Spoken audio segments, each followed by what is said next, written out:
नमस्कार बच्चों। प्रश्नावली 2.2 पहले सवाल का सेकंड सवाल हल करेंगे। तो इसमें हमें बच्चों ये जो हमारा द्विघाती बहुपद दिया गया है इसमें हमें शून्य ज्ञात करने हैं और शून्यकों तथा गुणांकों के बीच सत्यता की जांच करनी है। तो देखो बच्चों, पिछले सवाल में भी हमने बताया था कि यहाँ पे हम इस द्विघाती बहुपद के शून्य ज्ञात करने हैं। तो सबसे पहले इस बहुपद को हम शून्य के बराबर रख देंगे। तो ये हमने बराबर शून्य रख दिया। अब ये जो हमारा बहुपद है 4s² माइनस 4s प्लस 1, यहाँ पे मैं s को स्मॉल लेके चल रहा हूँ क्योंकि यहाँ पे s और 5 में थोड़ा अंतर समझ में नहीं आएगा, इसलिए मैंने s को स्मॉल बना के रखा है। तो ध्यान रखना बच्चों।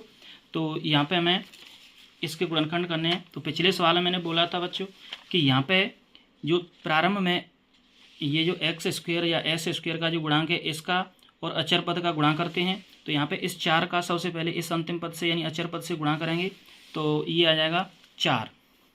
और बच्चों ये बीच में -4 है। तो अब हमें इसके टुकड़े करने हैं। तो देखिए इस 4 के टुकड़े क्या क्या हो सकते हैं। सबसे पहले 1 गुणा 4 यानी कि हमारा एक टुकड़ा हो गया 1 और एक टुकड़ा हो गया 4। और दूसरा तरीका यहाँ पे हम कह सकते हैं कि 2 गुणा 2, तो एक टुकड़ा है हमारा 2 और एक आया 2, यानी कि इन दोनों का गुणा करें तब भी 4 आ रहा है, इनका गुणा तब भी 4 आ रहा है। अब देखिए बच्चों ये बीच वाला जो -4 है ये हमको लाना है, या तो जोड़ के आना चाहिए, यदि जोड़ के नहीं आता है तो घटा के आना चाहिए। तो इन दोनों टुकड़ों को लें हम, तो यहाँ पे दोनों को जोड़ा जाए तो 5 आ रहा है, तो गलत बन रहा है। घटा में तो 3 बन रहा है, तो ये गलत बन रहा है, तो इनको हम नहीं लेंगे। अब बच्चों यहाँ पे देखें तो गुणा करने पर ये 4 बन रहा है, बिल्कुल सही है। जोड़ने से 4 बन रहा है, बिल्कुल सही है। घटाने से 0 बन रहा है, तो घटाने में या जोड़ने में एक तरीके से ये वाली संख्या आनी चाहिए, तो ये जोड़ करके आ रही है, तो बिल्कुल सही है। अब बात करते हैं हम चिन्ह की, कि यहाँ पे ये जो जोड़कर आ रहा है -4 और गुणा करने पर आना चाहिए +4। तो बच्चों यहाँ पे हम दोनों को यदि माइनस माइनस के कर दें तो ये हमारा -2 और गुणा -2 कराएंगे तो +4 हो जाएगा, और -2 और -2 जोड़ेंगे तो ये -4 हो जाएगा।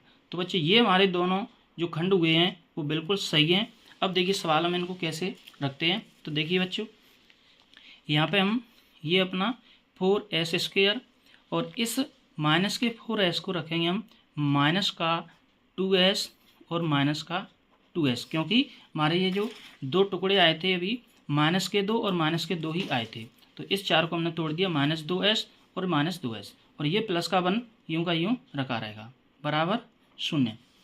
अब देखिए यहाँ से इन दोनों में से 2s कॉमन आ रहा है, तो यहाँ पे हम कॉमन ले लेते हैं 2 और s। तो यहाँ से 2 का भाग दें तो ये 2 बनेगा, s इसमें से कॉमन आ जाएगा तो एक s यहाँ पर रह जाएगा। अब ये माइनस का चिन्ह, ये 2s पूरा का पूरा बाहर निकल गया तो यहाँ पर रह गया 1। अब देखिए यहाँ से इन दोनों में से कॉमन लेना है मुझे।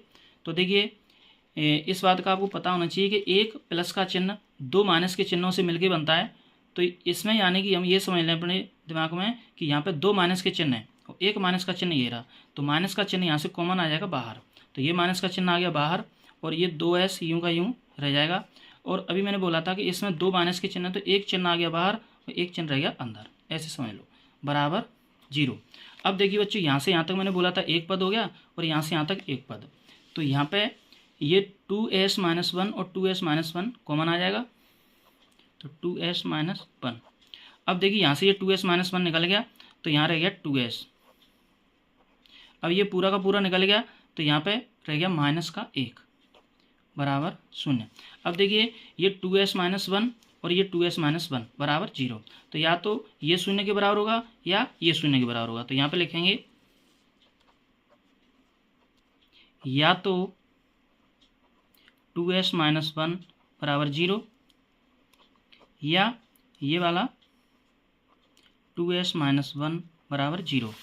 अब यहाँ से देखिए 2s - 1 बराबर 0, तो ये माइनस का 1 उधर चला जाएगा, तो ये 2s बराबर 1 हो गया। s के बगल से जो 2 है वो इसके बटे में आ जाएगा, तो यहाँ से s का मान आया 1/2। इसी प्रकार यहाँ पे देखें तो ये 2s, ये माइनस का 1 उधर जाएगा, s के बगल से जो 2 है वो इसके बटे में आ जाएगा, तो यहाँ से s का मान आया 1/2। तो बच्चों इस तरीके से जो हमारा दिया गया बहुपद था उसके दोनों शून्य आ चुके हैं और दोनों ही शून्य हमारे 1/2 और 1/2 हैं। तो यहाँ पे लिखना पड़ेगा पिछले सवाल की तरह कि अतः द्विघात बहुपद द्विघात बहुपद 4s² माइनस 4s प्लस 1 के शून्यक 1/2 कॉमा 1/2 हैं। तो बच्चों इस तरीके से हमने दिए गए बहुपद के दोनों शून्यक निकाल लिए। अब बच्चों इसकी करेंगे हम जांच। तो देखते हैं जांच में क्या आता है। तो यहाँ पे लिखेंगे बच्चों जांच, जो हमने पिछले सवाल में भी लिखा था। तो सबसे पहले हम क्या लिखते हैं, शून्यकों का योगफल, शून्यकों का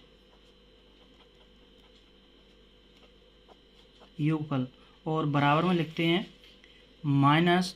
अब यहाँ पे हमारा बहुपद x के रूप में नहीं है, यहाँ पे s के रूप में है, इसलिए यहाँ पे लिखेंगे हम माइनस s का गुणांक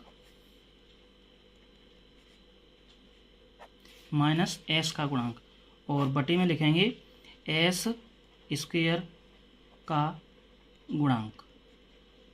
तो बच्चों देखिए यहाँ पर शून्यकों का योगफल, तो हमारे शून्य का आए हैं 1/2 और 1/2, योगफल है तो यहाँ पे योगफल कर देंगे बराबर।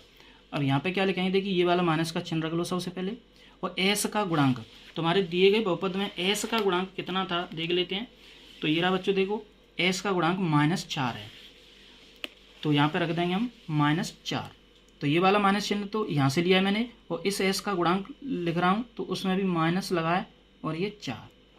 और नीचे बच्चों लिखना है s² का गुणांक। तो देखते हैं बच्चों s² का गुणांक कितना है। देखिए ये रहा, सॉरी ये s² का गुणांक है 4, तो यहाँ पे हम लिखते हैं 4।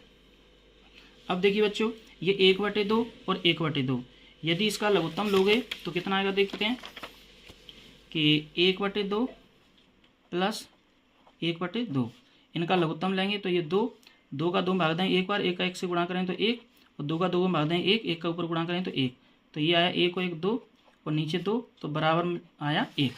अब इसको बच्चों हम डायरेक्ट ऐसे भी कर सकते थे कि ये हमारी जो बहुपद शून्य के 1/2 है और ये 1/2, तो इसका मतलब हो गया ये आधा और ये आधा, तो आधा और आधा मिलके कितना हो गया 1। तो इस तरीके से हम डायरेक्ट लिख सकते थे। और ये माइनस का माइनस से गुणा होगा तो 4 आया, और 4 का 4 में भाग देंगे तो 1 आया। तो इस तरीके से बच्चों शून्यकों का जो योगफल है और इनका जो गुणांक है वो भी आपस में बराबर आया। तो यहाँ पे ये जांच हो चुकी। इसी प्रकार बच्चों शून्यकों का गुणनफल भी करेंगे यहाँ पे। तो लिखेंगे शून्यकों का गुणनफल बराबर, इसमें हमने बताया था क्या आता है कि अचर पद बटे s² का गुणांक। अब बच्चों इसमें हम s क्यों लिख रहे हैं, क्योंकि हमारा बहुपद s के रूप में है इसलिए। तो यहाँ पर शून्यकों का गुणनफल लिखना है, तो हमारे शून्य के हैं 1/2 और 1/2, गुणनफल है तो यहाँ पर लगा दें गुणा का निशान बराबर अचर पद। अब देखते हैं बच्चों अपने बहुपद में अचर पद कितना था। तो यहाँ पे देखिए अचर पद अपना 1 था। ये जो अंतिम पद है जिसके बगल में कोई चर राशि नहीं होती है वो अचर पद कहलाता है। तो यहाँ पे अचर पद का मान 1 है, तो यहाँ पे अचर पद की जगह पर रख देंगे 1, और नीचे s² का गुणांक। तो s² का गुणांक बच्चों बहुपद अपने दिया था 4, तो जिसको यहाँ पर रख देंगे। अब बच्चों देखिए इनका गुणा करें तो ये भिन्न है दोनों, भिन्न में ऊपर का ऊपर से गुणा करें तो 1 आया, और नीचे का नीचे से गुणा करें तो 4 आया। और बच्चों देखिए इधर भी 1/4 है। तो इस तरीके से बच्चों हमारे सवाल में शून्यकों का योगफल और शून्यकों का गुणनफल और उनके गुणांक के बीच में जांच हो चुकी है सत्यता की। तो बच्चों वीडियो पसंद आए तो वीडियो को लाइक करना, शेयर करना और चैनल को सब्सक्राइब करना। एक बात का विशेष ध्यान रखना कि हमारा ये जो 2 प्रश्नावली कंप्लीट हो जाएगा, उसके बाद में अगली 3 प्रश्नावली के जितने भी वीडियो आएंगे वो सभी वीडियो हमारे नए चैनल पर आएंगे, जिसका नाम है मैथ वाई मंजय सर। इस वाले चैनल पर आएंगे मैथ वाई मंजय सर। तो ध्यान रखें ये 2 प्रश्नावली तक ही वीडियो आएंगे इस चैनल पर, इसके बाद में नहीं आएगा कोई भी वीडियो। सभी सारे नए वीडियो अगली प्रश्नावली के इस वाले चैनल पर आएंगे, ध्यान रखना।